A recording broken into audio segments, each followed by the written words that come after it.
o NDB, o Banco dos BRICS, basicamente foi esse. Olha, Lula, Ô, Pepe, você toma acha que isso cuidado. incomoda? Se você Você acha desviar que isso- muito, nós vamos atrás de você de novo. Então isso Você é acha que isso incomoda muito mais perigoso. o Império? Isso incomoda mais o Império do que o plano de paz para a Ucrânia? Falar em desdolarização? Claro, dinheiro, né, Leonardo? Desdolarização é atacar o bolso do império, literalmente, ou seja, o que eles chamam de free lunch, o almoço gratuito que eles têm desde 1945. Vai acabar o almoço gratuito. E o Sul Global já percebeu que a única maneira de você mudar o sistema é acabar com esse almoço gratuito que repousa, como é que chama, no dólar, como uma moeda lastreada por nada que domina o sistema financeiro internacional.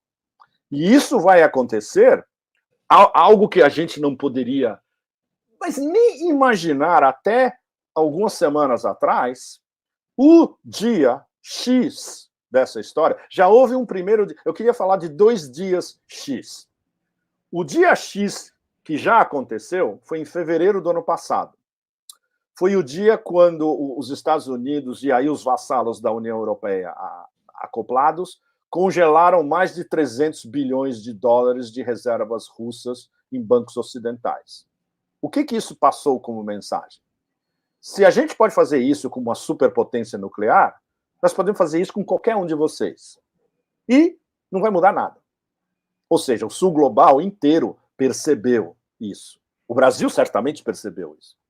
E o dia X que vai vir, e que pode ser muito mais rápido do que qualquer um de nós imagina ou imaginava, vai ser o dia onde uma delegação chinesa vai chegar em Riad, vão sentar à mesa com Mohammed bin Salman e vão dizer para o Mohammed bin Salman, a partir de agora, toda a energia que a gente compra de vocês, nós vamos pagar em yuan. E o Mohammed bin Salman vai falar, bárbaro, sensacional. Esse vai ser o dia do início do colapso do dólar americano e do colapso do império, porque o X da questão que amarra todo o sistema é o petrodólar. Os chineses sabem disso melhor do que ninguém. Eles estão esperando o momento certo. Eles já conseguiram um negócio muito importante, Leonardo e vocês todos, auxiliados pelos russos. Os russos conseguiram atrair o Mohammed bin Salman dentro do sistema da OPEC+. A OPEC+, basicamente, é controlada pelos russos e pelos sauditas. Então, quem dita os preços do petróleo no mercado internacional agora são os russos e os sauditas. E eles nem prestam atenção com os americanos estão gritando, seja o que for que eles estiverem gritando. Então, essa é a primeira parte do díptico, digamos. A segunda parte foi o esforço russo e chinês de promover a aproximação entre a Arábia Saudita e o Irã. Como começou? Eu vou dar a versão curta para vocês todos. Começou com os russos falando separadamente com os sauditas e com os iranianos. Esse foi o primeiro estágio, via o Ministério das Relações Exteriores aqui. Isso eu aprendi diretamente do Ministério das Relações Exteriores russo, de uma das fontes que é um dos Sherpas do Lavrov. A segunda parte foi, ok, vamos botar os sauditas e os iranianos na mesma mesa, e eles podem começar a conversar de alguns temas. Fizeram isso, a nível de Sherpa ainda, não a nível de ministros, right? Terceira parte, fizeram um passe de vôlei sensacional e jogaram a bola para o outro lado da quadra, onde quem pegou foram os chineses.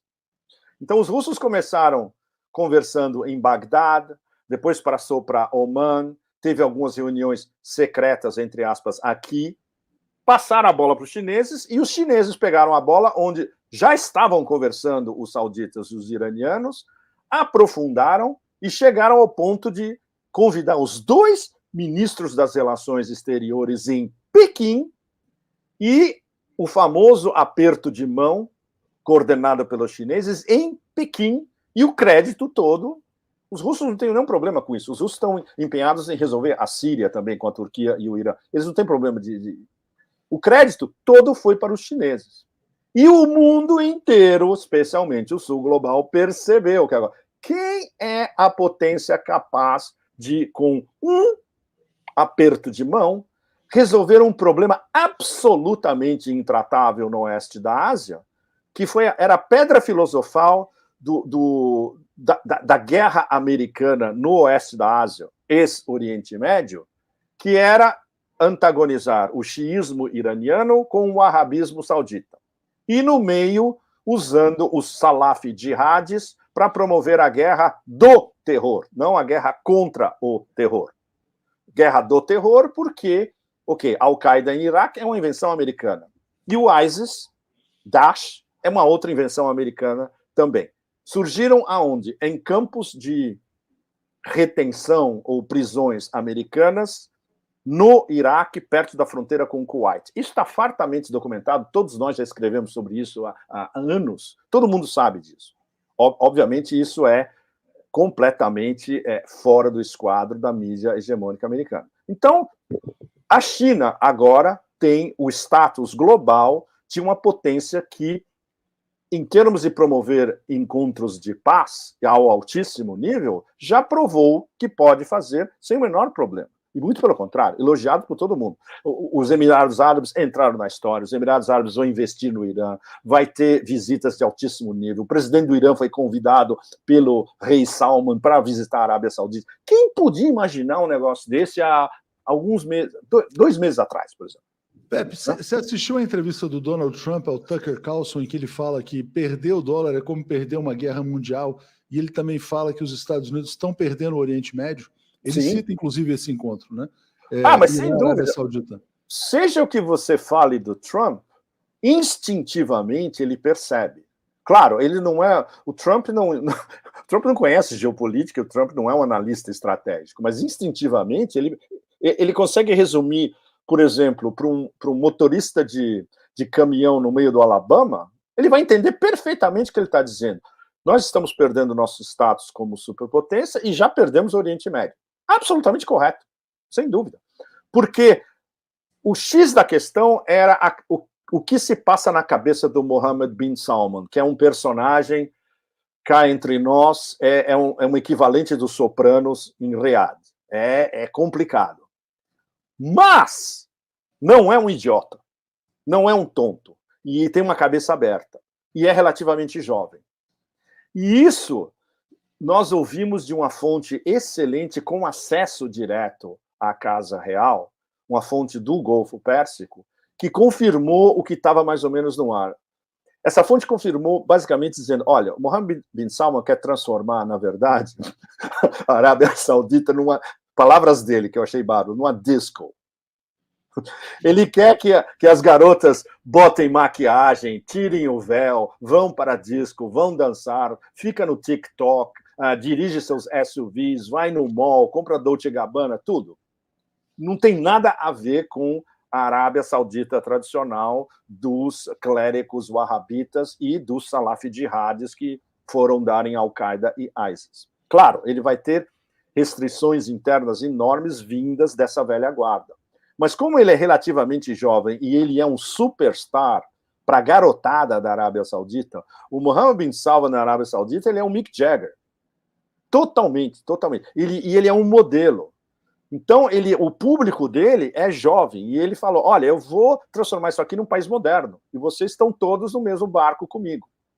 Ou seja, o apelo popular dele é enorme. Como ele é um cara também extremamente vaidoso e que sempre teve tudo na vida, de mão beijada, ele agora está começando a construir o seu perfil e a sua obra, que é modernização da Arábia Saudita e atrair investimentos do mundo inteiro e transformar a Arábia Saudita numa espécie de mega Dubai.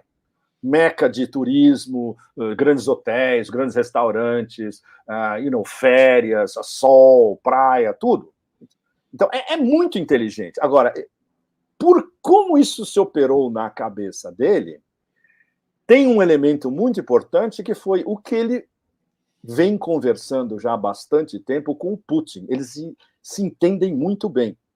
E o que eles vêm conversando diplomaticamente com os chineses, não diretamente com o Xi, mas com a cúpula diplomática chinesa, que basicamente falou, escuta, por que vocês não fazem a mesma coisa aqui que quando a gente fez no sudeste da China, na época do Deng, no fim dos anos 80, começo dos anos 90? Abre. Mas abre paulatinamente, vai abrindo aos poucos. E depois você abre o máximo que der. E transforma essa área que você abriu e de contatos interconectada com o resto do mundo num polo de desenvolvimento. Então, quando os sauditas olham, ok, vamos ver o que os chineses fizeram nos últimos 30 anos. Eles olham a situação do sudeste da China há 30 anos atrás, quando Hong Kong ainda era parte do Império Britânico, quando Shenzhen era uma vilinha que estava começando a desenvolver, não tinha headquarters da Huawei, não tinha nada disso. Tinha uma estrada de cascalho da fronteira até Shenzhen.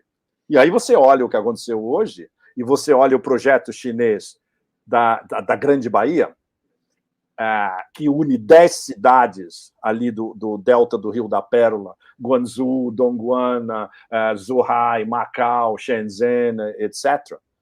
Os sauditas falam, vamos fazer a mesma coisa aqui. E é para construir uma cidade no meio do deserto, atravessando o deserto? Vamos fazer, tem grana e tem investidores. Vamos construir uma cidade nova no meio do deserto e vamos vender como uma meca de investimento de turismo. É muito inteligente. Claro, eles têm como fazer isso, porque eles têm a grana, né? Como os chineses na época tinham, né?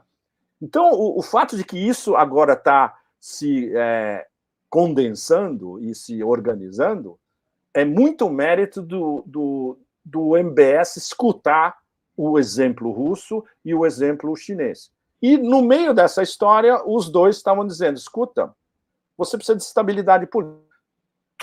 Como você quer modernizar o país quando você está financiando uma guerra absurda contra o Iêmen, que você não vai ganhar nunca, evidentemente, aqui nas suas fronteiras, quando você pode, inclusive, ser uma espécie de fator aglutinador de toda essa região da Península Arábica.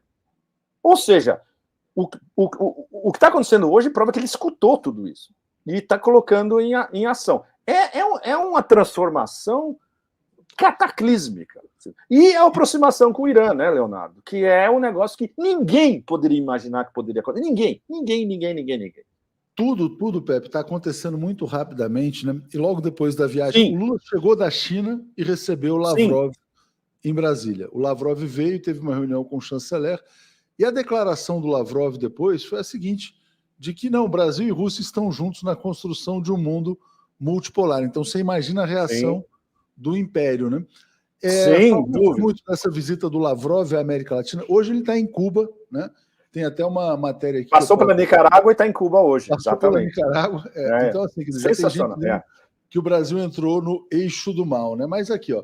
Então tá aqui. Bom, isso temos que levar em consideração o grau de imbecilidade do Ocidente, né? E infelizmente alguns brasileiros estão incluídos. Mas bom. Não, claro, mas aqui o Lavrov já visitando lá o monumento do José Martí em Cuba. Do José Martí, exactly. E essa vinda do Lavrov, qual o significado disso do ponto de vista assim, essa passagem estratégica pela América Latina? O que a Rússia está pensando em relação a essa região? Bom, essa viagem foi extremamente importante porque, basicamente, o Lavrov foi escutar qual é realmente a posição brasileira, não só em termos do drive em direção ao mundo multipolar, mas especificamente, esse é um assunto subordinado à corrida ao multipolarismo, a guerra da OTAN contra a Rússia. Não é uma guerra na Ucrânia, não é uma guerra da Ucrânia contra a Rússia ou da Rússia contra a Ucrânia. É uma guerra da OTAN contra a Rússia inventada e weaponizada pelos americanos. Isso é completamente diferente. Eu vou ser extremamente diplomático, porque eu sei que qualquer palavra fora de ordem que eu colocar aqui vai ser mal interpretada por muita gente, não talvez pela maioria de vocês que estão nos escutando. Estrategicamente, os russos olharam para o Brasil e entenderam que o país, a margem de manobra do governo Lula é muito estreita. Primeira coisa. Segundo, eles não podem, evidentemente, no momento, fazer uma opção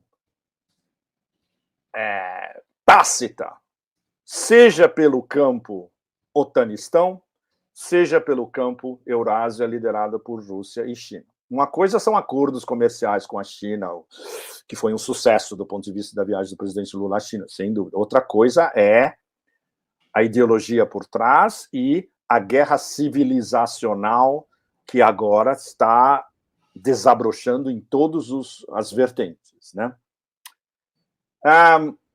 Todas essas ações pré-viagem do governo brasileiro em relação à Rússia foram muito mal interpretadas aqui. A verdadeira interpretação não vinha do Lavrov e mesmo da Maria Zakharova, vinha do Ryabkov. Ryabkov chegou a um ponto onde ele disse que o que o Brasil está fazendo, o que o Brasil pensa é irrelevante. Isso é extremamente sério. Ou seja, isso pode ter sido interpretado como o que o Ministério das Relações Exteriores pensa realmente das declarações do chanceler brasileiro sobre se o Putin for ao Brasil vai ser preso, desculpe, isso é de uma estupidez estratégica absolutamente fora do comum. Bom, mas os russos são muito pacientes. O que eles fazem? Eles aproveitam a visita crucial do Lavrov, já estava programado, evidentemente, do Lavrov, ele leva uma mensagem pessoal ao presidente Lula, do presidente Putin, que faz um convite pessoal para o presidente Lula visitar o Fórum de São Petersburgo, que é começa dia 14 de junho. E, obviamente, o Lavrov, na reunião direta que o Lavrov teve com o presidente Lula, que eu imagino que isso não deva ter vazado, porque foi a portas fechadas. E não teve nem foto. Não teve nem foto, né, Leonardo? Eu queria confirmar isso com você. Não teve foto, de que não vazou nada da conversa do Lavrov com o Lula a portas fechadas, porque essa foi a conversa X dessa viagem. Ou seja, como a gente pode interpretar essa conversa?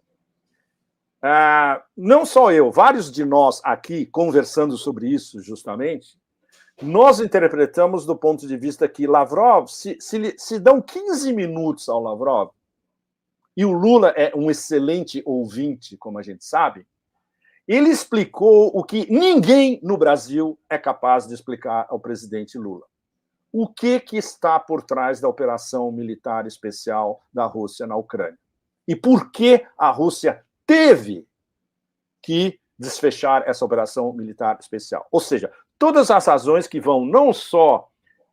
remontam não só ao 2014, ao Maidan em 2014 em Kiev, como durante os anos 90, quando a Rússia era considerada amiguinha do Ocidente porque estava sendo esfacelada pelos Chicago Boys, depois da ascensão do Putin, o discurso de Munique do Putin em 2007, onde já se falava que o mundo unipolar não funciona mais para muita gente, a começar por nós mesmos, o pós-Maidan, quando começou o genocídio em câmera lenta das populações russófonas do Donbass, com pelo menos 14 mil mortos, e isso não existe na mídia ocidental, em todo o sistema da OTAN. Ou seja, o Lavrov conseguia explicar isso para o Lula, ainda que fossem 15, 20 minutos, a gente imagina que o Lula finalmente possa ter uma visão agora de conjunto e uma visão conjuntural, uma visão estratégica e uma visão geopolítica de por que isso está acontecendo e por que pode ainda demorar muito tempo. E por que os americanos querem essa guerra contra a Rússia, as raízes dessa guerra, a russofobia incitada pelos Estados Unidos, a instrumentalização dos europeus, o fato de que, por exemplo, os alemães entraram no jogo dos americanos totalmente, porque eles são basicamente uma colônia ocupada ainda. Os únicos capazes de dar essa visão estratégica e conjuntural ao presidente Lula é o pessoal do Ministério das Relações Exteriores aqui, que são os melhores diplomatas do planeta. Os que eu conheci pessoalmente, eles te deixam de boca aberta, eles sabem tudo, eles conhecem todos os dossiês, sabe? É muito, muito sério. E eles são, comparados com os chineses, claro que aí tem toda aquela retaguarda de 3 mil anos de diplomacia chinesa, mas eles são muito mais recatados, eles jamais vão se abrir com o interlocutor, especialmente se for estrangeiro. Com os russos dá para a gente ter uma conversa em profundidade, usando inglês, que eles dominam perfeitamente, e em detalhes, e usando detalhes históricos, civilizacionais, antropológicos, sociológicos, etc. Então, o Lavrov foi o melhor personagem possível imaginário para explicar para o presidente Lula o que está em jogo, que é o título da nossa conversa de hoje, o novo grande jogo. O primeiro grande jogo foi o do final do século XIX, começo do século XX, entre o Império Russo e o Império Britânico, que gerou, entre outras coisas, a famosa definição do Mackinder, em 1904, quem controla a Eurásia controla o mundo. Agora, o novo grande jogo é diferente. Agora é o retorno dos grandes poderes da Eurásia, especialmente Rússia e China, que vão controlar não só a Eurásia, mas que vão, organizar este novo mundo pós-hegemonia americana que vai durar muito menos do que um século, o que em termos históricos é absolutamente nada. Então, eu acho que esse foi o melhor que nós podemos tirar dessa viagem do Lavrov a Brasília, Leonardo. A Brasília e, vamos dizer assim, aos países que você mencionou. Sim. Não mencionamos os outros, evidentemente, mas no caso do Brasil, que é o que nos toca mais diretamente. Na Venezuela foi sensacional. Você viu a Delcy? Eu vi, ele convidou. A Delcy fazendo bu atrás da porta na hora que o Lavrov estava passando. Eles estão num nível de descontração. É outra coisa já, né? Exatamente. Agora, Pepe, está acontecendo algo aqui nesse momento que algumas pessoas estão vinculando essa viagem do Lavrov. O quê? Sim. Uma crise aguda, não diria aguda, uma crise importante no governo Lula, que surgiu a partir de uma denúncia fabricada pela CNN. A CNN, a franquia brasileira da CNN, derrubou no dia de ontem o chefe do Gabinete de Segurança Institucional, que é um militar, a partir das edições de um vídeo sobre o 8 de janeiro. Eles têm provas concretas, Leonardo? Na verdade, assim, quer dizer, eram imagens que mostravam que esse general, que era um general de confiança do presidente Lula, estava lá na invasão do Palácio do Planalto. E aí ele disse que estava tentando conter, etc. e tal. Mas o que eu quero chegar é o seguinte: tem muita gente dizendo que já é uma reação do Império contra o presidente Lula. Você falou, a viagem da China foi perigosa, depois teve essa visita do Lavrov, agora tem essa desestabilização do governo Lula que parte da CNN. Você acha que pode ter alguma relação de causa e efeito, pelo que você conhece aí do modus operandi da mídia? Já, e veio na sequência dessa matéria do Washington Post, que foi ditada diretamente da CIA. E a CNN a gente sabe a quem responde. Mas não há a menor dúvida, Leonardo. E eles vão aumentar a pressão. Então, olha, vocês todos, alerta, hiper alerta vermelho a partir de agora, mas não há a menor dúvida a respeito. Daí o fato de... a gente discutiu muito aqui, e eu discuti isso um pouco com os iranianos também, nos podcasts que eu fiz com os americanos eu citei isso também, o fato de que o Lula pode ter, inadvertidamente, a gente não sabe com certeza, mas certamente ele colocou um target, não, como é que chama? Um alvo, né? Um alvo vermelho nas suas costas com essa declaração realmente bombástica em território chinês. Ele poderia... Olha, falando como brasileiro, que para mim isso é pessoal, inclusive, ele poderia ter esperado um pouco para falar isso. Você não... Os chineses e os russos jamais falam algo que ainda não aconteceu. Eles falam de fatos consumados e eles falam de processos em andamento. Você não pode telegrafar para o Império de que você está trabalhando para não usar a moeda do Império. A gente sabe exatamente o que aconteceu com todos os anteriores, que não só falaram isso em público, como tentaram implementar. Ou seja, o Lula poderia ter deixado isso para o Lavrov falar, ou para o Wang Yi falar isso na China. Não precisava ter sido ele, sabe? Claro, mas agora é um fato consumado, e agora o governo Lula vai ter que viver com isso. Vai ser minado, e vai ser minado, inclusive, por dentro. Não tenho a menor dúvida a respeito. Mas, ao mesmo tempo, Pepe, no dia de hoje, o Joe Biden anunciou 500 milhões de dólares para o Fundo Amazônia. Os Estados Unidos operam assim, vamos dizer assim, quer dizer, então, com o incentivo de um lado e a pressão do outro simultaneamente? Claro, sempre pressão, assim, né? sempre pressão com algumas cenourinhas embutidas, né? A metáfora do porrete da cenoura, na verdade, é um porretão gigantesco e tem uma cenourinha pendurada. Mas foi sempre assim com todo mundo. Não existem iguais e não existem, como é que chama, aliados. São todos vassalos por excelência. Basta ver como a União Europeia como um todo tem sido tratada pelos americanos, inclusive desde antes da operação militar especial, especialmente depois. E a história do bombardeio dos Nord Streams. Vocês viram o que aconteceu de ontem para hoje? O Facebook está censurando o Seymour Hersh. Censurando, mas diretamente. Você não consegue entrar em nada que o Seymour Hersh escreveu indo pelo Facebook. Vai cair num site norueguês, que ninguém nem sabe nem ler. Né? E o pior não é isso. Facebook diz que isso foi falsa informação, ou seja, tudo que o Seymour Hersh investigou sobre o praticamente comprovado bombardeio do Nord Stream 1 e 2, organizado pelos psicóticos straussianos, neocons, Nuland, Blinken, Sullivan, e depois passando para os outros, e autorizado finalmente pelo boneco na Casa Branca, é falsa informação. E tem uma observação adjunta. Isso foi, como é que chama, analisada por fact-checkers independentes, por checadores independentes.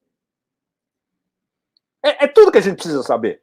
É o retorno da cultura de cancelamento contra o principal jornalista investigativo dos últimos 50 anos. É interessante. Ou seja, aqui, quer dizer, e joga para a Noruega, né?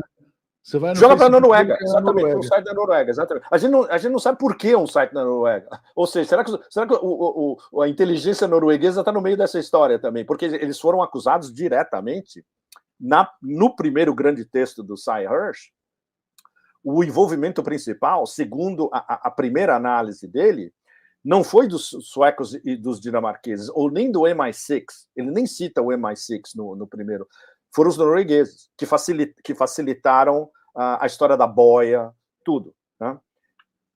Então, quando você vê que jornalismo investigativo hoje dá em Julian Assange preso à eternidade, da maneira mais absurda que se possa imaginar, e o principal jornalista investigativo do planeta censurado por Facebook, é tudo que a gente precisa para ver como funciona o sistema. Né?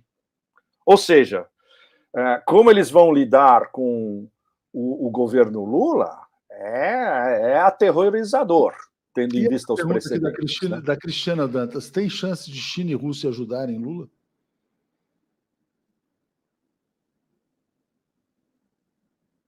Pepe, cortou? Acho que ele está congelando ali. Alô? Oi, Pepe. Não, é que sua conexão está um pouco instável agora, mas essa pergunta aqui da Cristiana: China e Rússia podem ajudar o presidente Lula? Bom, é especulação. É uma boa pergunta, mas é especulativa. Como? Diga. Não, era era essa a questão. Vamos ver se ele consegue se reconectar. Enquanto isso, a gente vai ficando muita coisa, né? Muita coisa acontecendo. Eu senti que deu uma balançada ali na conexão. Bom, muitos superchats chegaram também. Deixa eu ver se o Pepe... caiu, mas ele deve estar voltando em instantes. E eu ia trazer todas essas perguntas aqui. Eu acho que já ele está de volta. Rapidinho. Deixa eu ver. A Cristiana, né? Então, sobre uma eventual ajuda de China e Rússia ao presidente Lula. A Regina dizendo que o vídeo vazou com exclusividade para a CNN. Dom Sebastião também perguntando sobre navios de pesca russos no Mar do Norte. Hélio Borgoni fazendo aqui uma brincadeira, dizendo que Biden é espião russo. Regina dizendo, após os fatos de 2013, golpes de 2016... Aqui, Pepe voltando. Peraí. Maravilha, Pepe. Caiu e voltou. Agora tá caiu, ótimo, né? Caiu. Mas agora tá 100%. A pergunta era o seguinte, quer dizer, se o Brasil pode contar com alguma ajuda de China ou Rússia.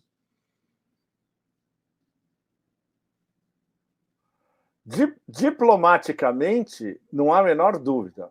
Praticamente é muito mais complicado. Porque, veja bem, do ponto de vista chinês, qualquer coisa que aconteça no governo Lula é um assunto interno brasileiro, não vai haver uma interferência chinesa.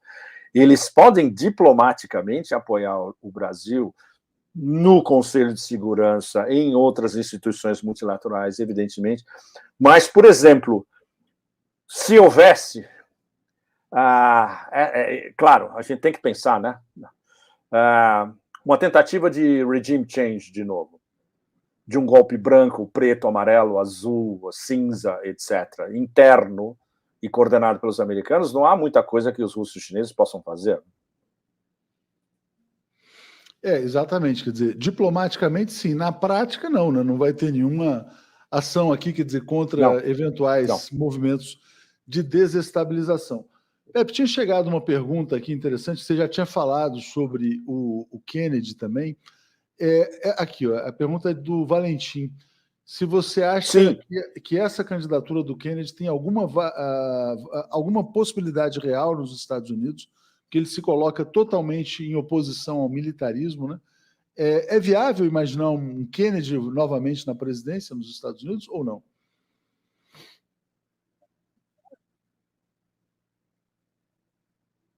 Alô, Pepe?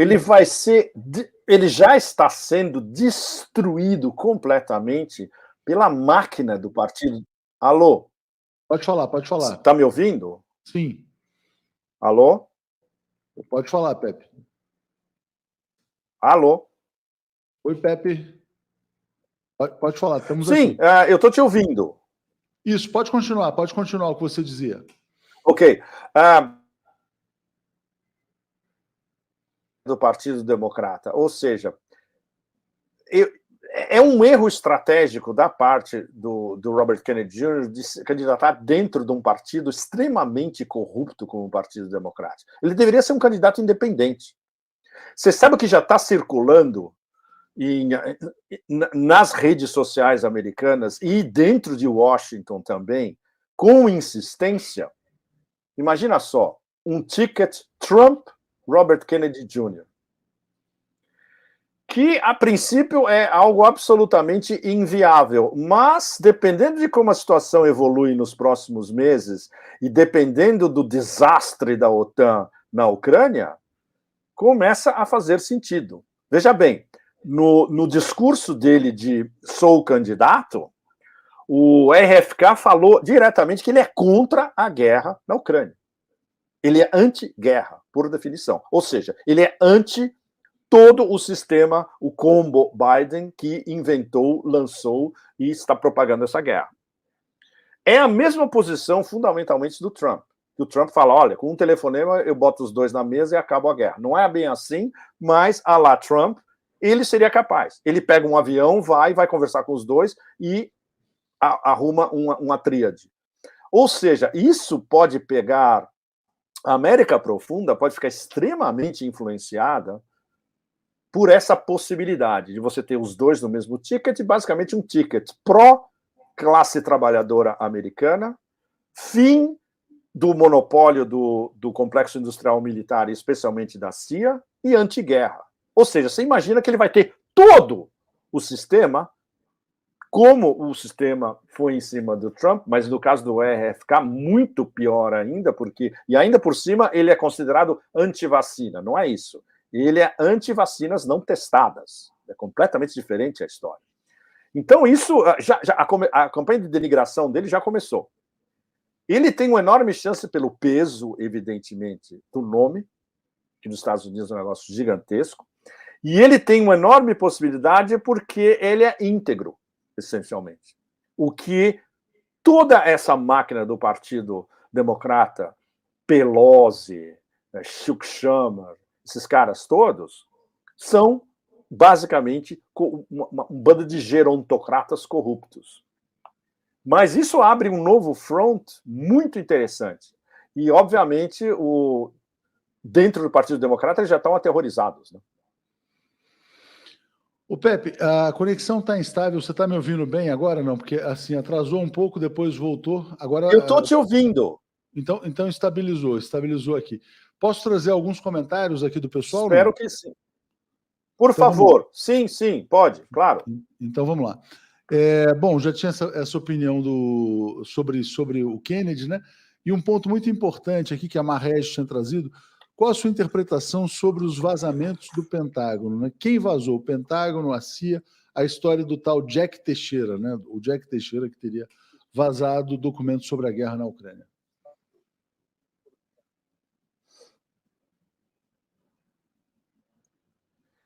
Desapareceu de novo, Leonardo.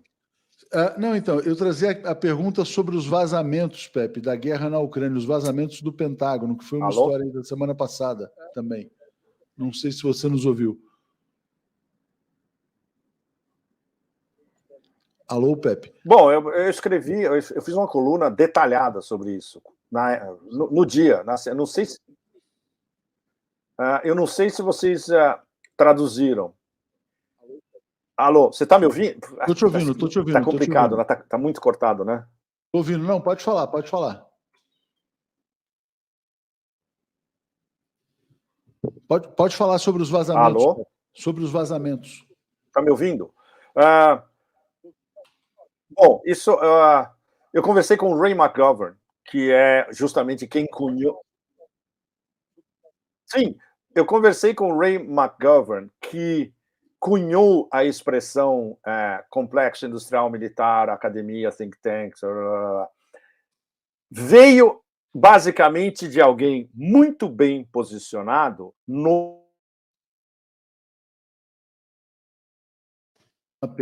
Uma pena assim que deu. A Elizabeth Coutinho está dizendo a armação da CNN, né? Não pode ser a denúncia contra o presidente Lula, mas não a queda aqui da conexão do Pepe.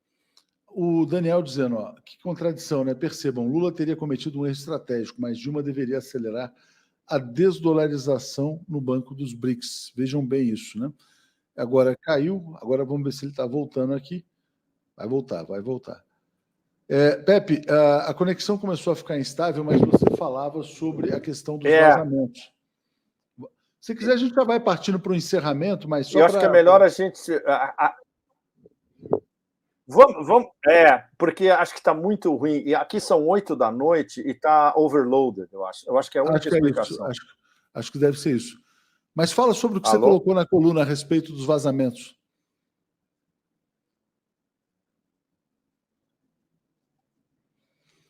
Acho que, infelizmente, Pepe, a gente vai ter que parar. Pepe, vamos encerrar por aqui, depois a gente retoma com uma outra. Foi um vazamento que veio de alguém. Nós vamos ter que parar, né? Você não está me ouvindo, né? Não, a gente está te ouvindo, mas é que tem um delay. Se você quiser, faz uma fala. Você não está me ouvindo, né? Faz uma fala amarrando, uma fala final e a gente encerra. Sim, tá bom. Ok. Bom, esse foi um vazamento interno vindo do alto do Pentágono, de alguém que está totalmente contra tudo que os Estados Unidos estão fazendo, especialmente de um ano para cá, dentro da administração Biden. Foi um vazamento basicamente para dizer que esses caras estão destruindo os Estados Unidos por dentro, e essa é a opinião do pessoal da Guerra Fria, da velha guarda, dos melhores analistas old school americanos que ainda trabalham dentro do sistema, muitos deles ex-CIA ou ex-Departamento de Estado e alguns até ex-Pentágono. Ou seja, o fato de que isso terminou sendo virado de ponta cabeça pela mídia também explica tudo, porque tiveram que achar um bode expiatório. Jack Teixeira é o famoso bode expiatório da história. Esse vazamento de informações classificadas, onde nem todos desses 5 mil que recebem relatórios do Pentágono têm acesso, veio lá de cima. E isso prova que o racha interno nos Estados Unidos é muito grave. E é um racha que está dentro do complexo industrial militar também. E tudo isso foi provocado por esses psicóticos que inventaram a guerra.